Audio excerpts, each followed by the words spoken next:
Imaginamos ha sido muy intensa para usted la sustentación de este proyecto en el Pleno a lo largo de 5 días y por momentos accidentada.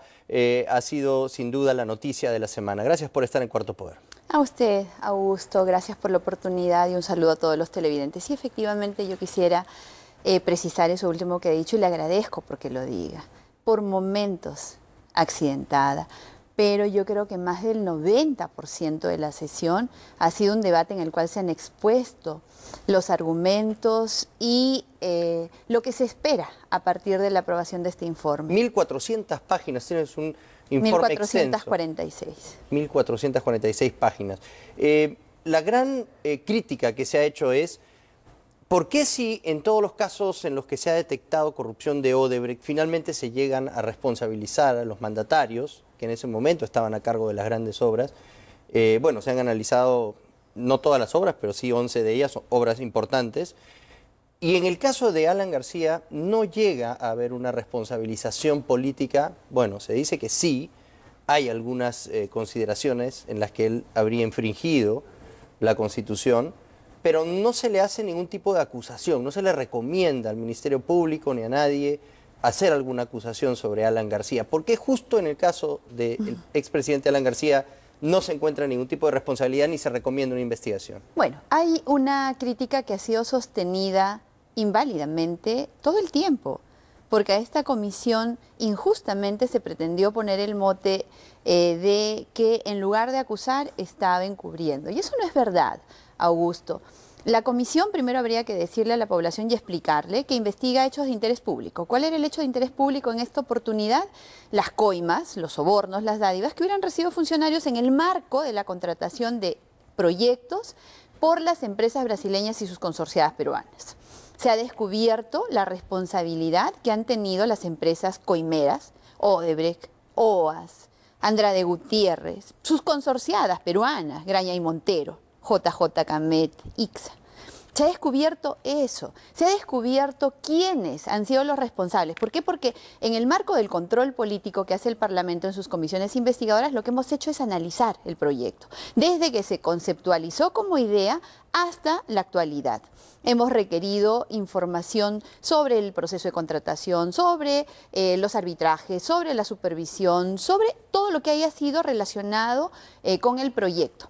Identificamos, una vez de haber estudiado esto, qué hechos eran relevantes, pero no por importantes, sino por estar manchados de vicios, de irregularidad o por corrupción. Pero hay proyectos durante entonces, el segundo gobierno de Alan García que están manchados por la corrupción. Identificados estos proyectos, identificamos quiénes son los responsables. Y a estos los hemos investigado. Al señor Alan García lo hemos investigado exactamente igual que a todos los demás.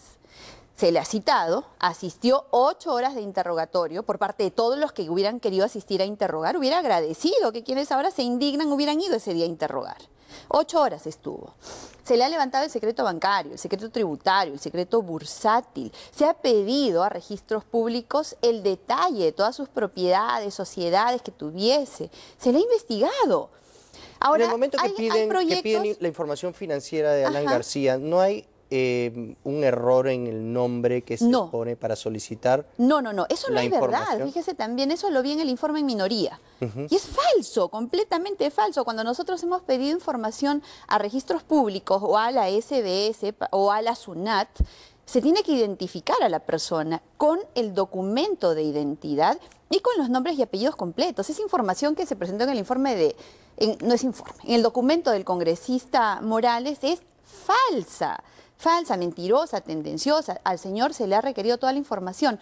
Ahora, hay quienes válidamente, seguramente en sus conceptos, dicen que él seguro ha cometido delitos. Bueno, pues que lo demuestren. Nosotros hemos sido objetivos. Yo no estoy acá para defender al señor García, de ninguna manera. Yo creo que él tiene suficientes personas, partidarios y abogados, y él mismo para ejercer su defensa. Yo hablo de lo que objetivamente se ha encontrado. En el Perú, Augusto, hay que perder la mala costumbre de por la sospecha condenar. Yo puedo sospechar. Pero en el informe... 80% del Perú puede sospechar, pero ¿la sospecha es suficiente para imputar un delito?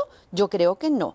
Que ahora el fiscal Pérez, a quien voy a denunciar, y al fiscal Concepción Carhuancho, a quien también voy a denunciar el día de mañana, sí, al juez y al fiscal, ya le diré por qué, que ellos, en este caso el fiscal Pérez, que tiene 3 años esa investigación, que lo acuse, pues, que nos muestre a todos los peruanos el producto de su labor, que le descubra el delito y que lo presente. Y si algún otro congresista o cualquier ciudadano tiene la evidencia, que la presente. Al momento de redacción del informe, nosotros no hemos escuchado que Barata lo diga, que Odebrecht lo diga, que alguno de los coimeros en ese proyecto, a quienes hemos interrogado, hemos enviado pliego interrogatorio, lo diga.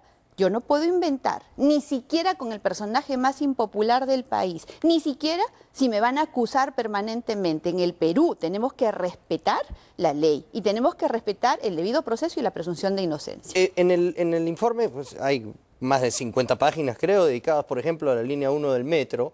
Se hace un análisis de las responsabilidades que tendría Alan García a nivel político como primer mandatario y se toma en cuenta una declaración de Miguel Navarro, que da cuenta del ánimo desesperado de Alan García de culminar la obra en 18 meses. Y esa presión política es impropia de la actitud que debe tener un mandatario y velar porque el proceso más bien sea el mejor, el más económico para el país y que esté bien hecho. Esta presión política que él ejerce a culminar este proyecto, ustedes la subrayan y concluyen que sí, que aquí hubo una infracción. Sin embargo, usted ha dicho que ya es tarde para poder presentar una denuncia por infracción constitucional porque ya pasó el plazo. Explíquenos por qué. El interés político, Augusto, no puede ser una infracción a menos que vaya de la mano con alguna infracción de otro orden. Él designó al señor Cornejo. Él lo hizo ministro. Y fue el señor Cornejo el que trajo a todos los demás corruptos, porque ellos ya incluso están en cárcel con cuentas encontradas y probadas de coima. El señor Cornejo, en una primera instancia y ante la comisión, dijo que él no sabía quién había designado a Edwin Luyo, a Cuba, no sabía. O sea, y luego en la comisión se determinó, a través de declaraciones y documentos presentados por otros testigos, en este caso el señor Raúl Torres Trujillo, que fue Cornejo el que ordenó la designación de estos funcionarios corruptos a través de memorándums. Hemos investigado al señor Cornejo y hemos ido más allá de lo que la Fiscalía ha llegado. Hemos llegado hasta el ministro. Y fue el expresidente García quien designó a Cornejo. Ya pues, entonces... Entonces, por eso es que nosotros determinamos que hay una infracción constitucional, pero la infracción constitucional solo puede ser denunciada constitucionalmente hasta 5 años como máximo después que un expresidente o un alto funcionario haya dejado el cargo. Por eso es que no hay denuncia contra Alejandro Toledo tampoco, por ejemplo. Claro, pero contra Alejandro Toledo sí se recomienda una investigación penal, fiscal. Sí. Así es. Y sí hay contra el expresidente Ollanta Humala, porque por el plazo transcurrido le alcanza la infracción constitucional, la denuncia por infracción constitucional. Entonces las cosas por su nombre. Y basta de mentir. Se dice que por qué no está Keiko y por qué no está Keiko y por qué no está Keiko. Bueno, el caso de Keiko, ustedes lo que aducen es que ella no era funcionaria en el momento o sea, nunca ha tenido a su cargo la asignación de ninguna obra pública. En ninguno de los 11 proyectos que hemos investigado. Por eso preguntamos si alguien la quiere vincular y preguntamos ese día en el Pleno. Díganme a qué obra la vinculo. ¿A la línea 1 del metro? ¿La vinculo con gasoducto? ¿La vinculo con Chavimochic? ¿Y Nadine Heredia? Tampoco es funcionaria. Nadine Heredia tiene una participación diferente, porque ella ha sido bastante activa en los actos de gobierno del expresidente Humala. Sin embargo, nosotros hemos atendido las recomendaciones que hizo el Pleno. Recuerde usted, Augusto, que ya no estamos hablando de un informe de la congresista Rosa Bartra, que nunca ha sido tal porque siempre ha sido de la Comisión Multipartidaria, sino que hablamos ahora de un informe del Congreso de la República, porque ya fue aprobado por el Congreso de la República. Ahora todo el Congreso asume la responsabilidad por esto que hemos aprobado, y lo hemos aprobado en algunos proyectos por consenso. Una excepción tal vez, pero casi todos hemos aprobado varios. Los proyectos de Toledo, de Humala, hay una coima de parte de Odebrecht y por eso es que ustedes tienen la certeza de poder denunciarlos ya por, digamos, delitos propiamente. Los señores Marcelo Odebrecht, Jorge Barata, han reconocido, y también el señor Joseph Maiman, han reconocido la coima a Alejandro Toledo. Han reconocido incluso que él pidió 35 millones y que solamente le dieron 20. Claro, porque no llegó a cambiar las bases. En un solo proyecto. Así es. En un solo proyecto en la carretera interoceánica que al día de hoy, Augusto, le sigue costando cientos de millones al Perú. Solo en el presupuesto del 2018 para las carreteras interoceánicas, el Perú ha pagado 800 millones de soles. ¿Cuánto haríamos con este dinero? Y en el caso de Ollanta Humala, ¿ustedes consideran que el gasoducto puede ser propio del auspicio de 3 millones de dólares a su campaña? Hay una correlación en ese sentido, sobre todo porque el gasoducto era la obra emblemática de la campaña del expresidente Ollanta Humala. Entonces sí hay una correlación entre lo que se ofrecía en campaña, lo que se percibía en campaña y lo que se ejecutó durante el gobierno. Además que hay cosas bastante sospechosas alrededor de este proyecto, cómo se superpone con otro, cómo es que se afecta a todos los peruanos a través del recibo de luz para poder garantizar los pagos a la corrupta Odebrecht, cómo es que nadie se preocupa por activar la cláusula anticorrupción, entre otras perlas que están descritas en el informe. Entonces, más allá de la crítica válida que seguramente hay, creo que el gran mérito de este proyecto, de este informe, es primero que estuvimos un paso o dos o hasta más delante del Ministerio Público. Bueno, no sabemos, ¿no? El Ministerio Público no ha revelado todavía todo lo que tiene. Estuvimos, Augusto, lo digo con absoluta propiedad, porque fuimos los primeros en llamar a la señora Villarán, porque fuimos los primeros en llamar a quienes estuvieron en esta trama de corrupción, el señor Castro o el señor, el que se le encuentran las cuentas, el señor Gabriel Prado Ramos, que se le encuentran las cuentas en Andorra. Y una pregunta, congresista. Fuimos nosotros los primeros que hemos estado para poder llamar la atención. Fue la comisión la que descubrió el tema de Westfield y el presidente Kuczynski. Entonces, digamos, la comisión ha hecho su trabajo y sobre todo... Bueno, ustedes mencionan la investigación que hizo Daniel Llovera aquí en Cuarto Poder.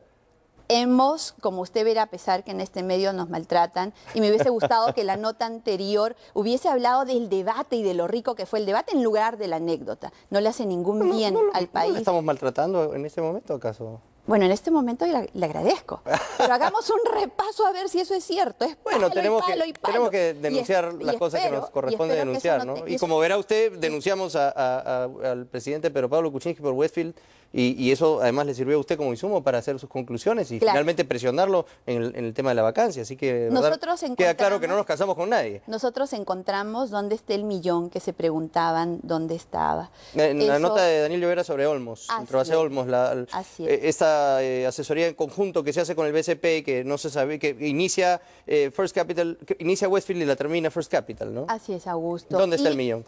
El millón está en las casas, en las propiedades que se adquirieron en San Isidro, en Chocolate. Eso ya lo comprobaron ustedes.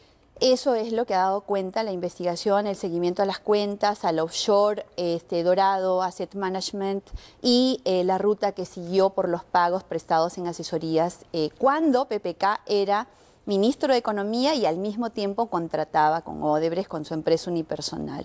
Entonces, estos son hallazgos de la comisión, de un trabajo multipartidario, de un esfuerzo del Congreso de la República por acabar con una corrupción que nos hace daño, que nos desangra cada día. ¿Y sabe cuál es el gran mérito, creo yo, de la comisión?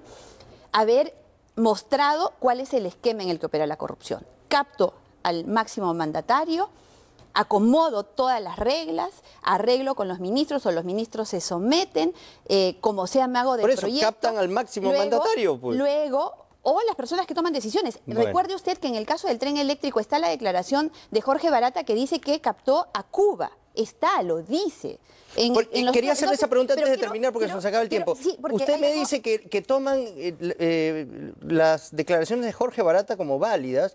Entonces tendrían también que considerar o aceptar que lo que dice sobre el auspicio al proyecto político Fuerza 2011, este dinero, $1 millón que se entregó a Jaime Yoshiyama y a Augusto Bedoya Cambre en una casa en la que él describe, además que es dinero en cash que él entrega y que no quiere figurar, por lo que se puede sospechar que el dinero viene de una fuente ilegal, esta declaración también tendríamos que tomarla en cuenta como válida. Augusto, que se investigue La señora Keiko Fujimori se encuentra en este momento sin haberse determinado culpabilidad, por eso está presa porque está casada con un extranjero, está presa porque tiene casa alquilada, está presa porque el juez no cree que el trabajo sea realmente como los trabajos que son No, está normales. presa porque Barata ha dicho que le da $1 millón de dólares. No, Augusto, claro, está siendo investigada por lavado de activos. Está siendo investigada por eso, pero no está presa por eso, está presa por obstruir un el chat. proceso, ¿no? Está presa porque el prevaricador juez Concepción Carhuancho y el fiscal Pérez ha dicho